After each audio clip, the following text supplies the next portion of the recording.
शिष्य संजीवनी का सेवन जिन्होंने भी किया है वे इसके औषधीय गुणों को अनुभव करेंगे, यह सुनिश्चित है।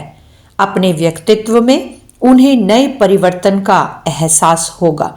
कुछ ऐसा लगेगा जैसे अंतःकरण में कहीं शिष्यत्व की मुरझाई कुंभलाई बेल फिर से हरी होने लगी है। निष्क्रिय पड़े भक्ति एवं समर्पण के तत्वों को सक्रियता का नया उत्साह मिल गया है। आंतरिक जीवन में भावांतर की अनुभूति उन सबको है जो इस अमृत औषधि को ले रहे हैं। इन सभी की अनुभूतियों में निखरा हुआ शिष्यत्व बड़ा ही स्पष्ट है। हालांकि इन अनुभूतियों में उनकी जिज्ञासाएं भी घुली मिली हैं। इन जिज्ञासाओं का सार एक ही है कि शिष्य संजीवनी की सेवन विधि क्या है। इस सार्थक प्रश्न के समाधान में शिष्यत्व की साधना करने वाले अपने जागृत स्वजनों से यही कहना है कि प्रथम बार शिष्य संजीवनी के सूत्रों को एक समर्पित शिष्य की भांति पढ़ें। दूसरी बार इसमें बताए गए सूत्र पर गहरा चिंतन करें और उसे अपने जीवन में आत्मसात करने के लिए संकल्पित बने। इसके बीच बीच में शिष्य संजीवनी के प्रकाश में अपने को परखते रहें कि हम अपनी शिष्यत्व साधना में कहाँ तक खरे उतर रहे हैं। दृढ़ निष्ठा एवं श्रद्धा सिक्त समर्पण ही इस महासाधना का संबल है।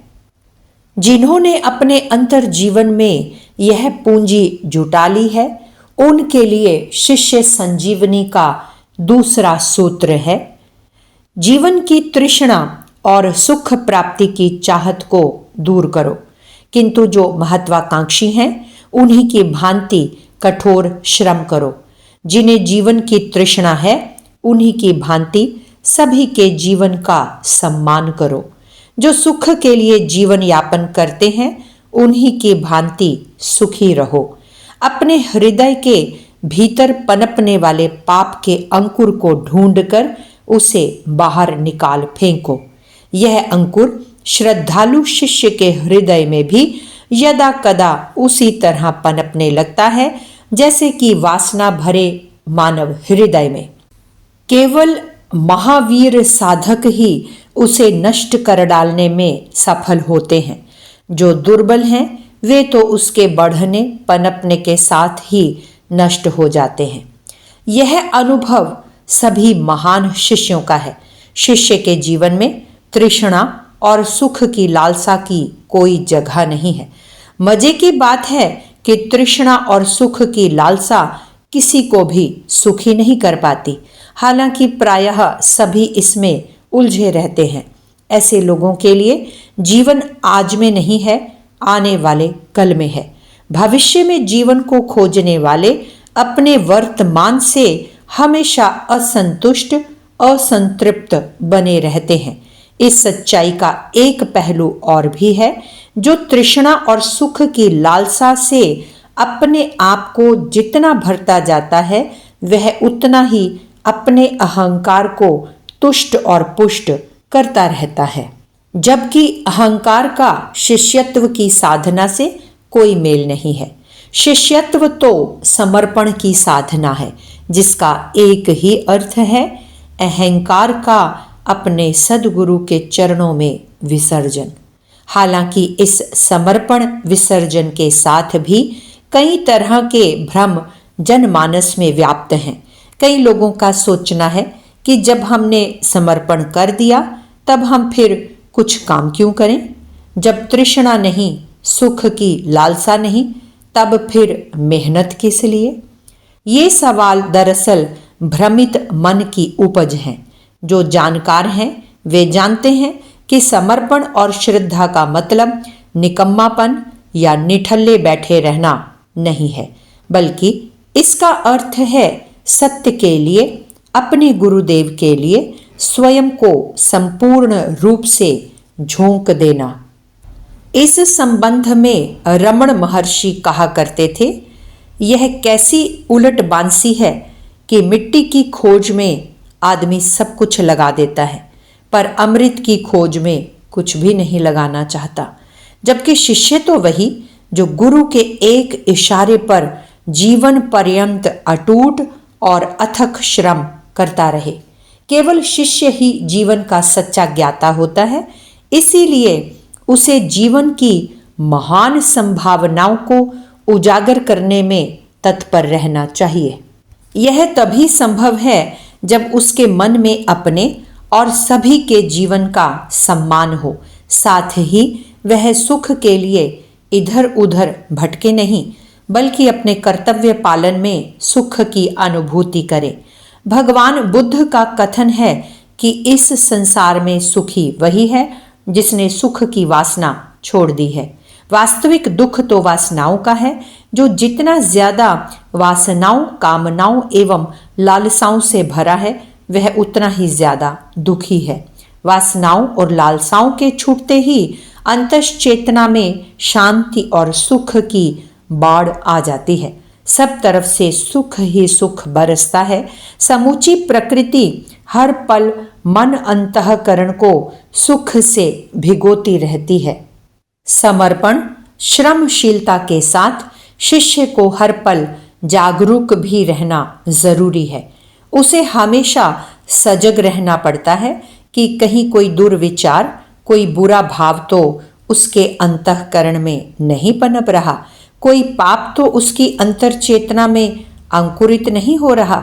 यद्यपि श्रद्धालु शिष्य में इसकी संभावना कम है, परंतु वातावरण का कुप्रभाव कभी भी किसी पर भी हावी हो सकता है। इस समस्या का समाधान सूत्र एक ही है, अपने प्रति कठोरता, दूसरों के प्रति उदारता।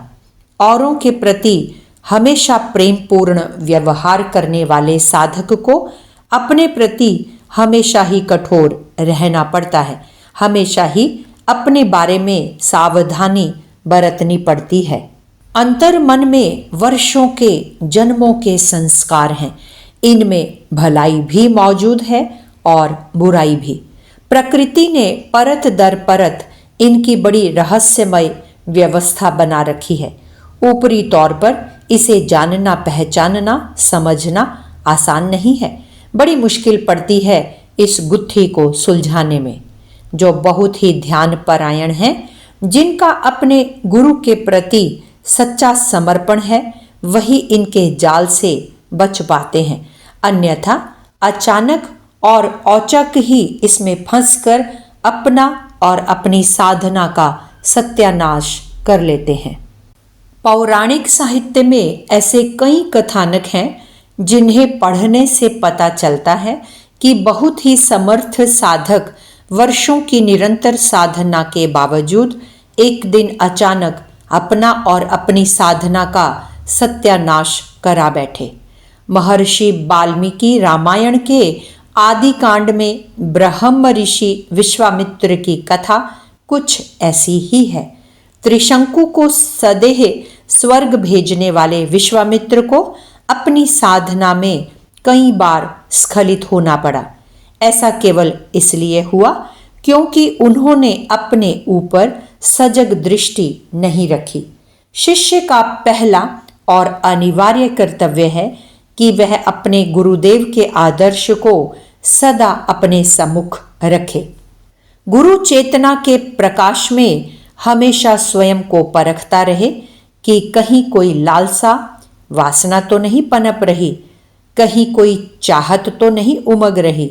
यदि ऐसा है तो वह अपनी मनः स्थिति को कठिन तप करके बदल डाले, उन परिस्थितियों से स्वयं को दूर कर ले, क्योंकि पाप का छोटा सा अंकुर अग्नि की चिंगारी की तरह है, जिससे देखते देखते समस्त तप साधना भस्म हो सकती है।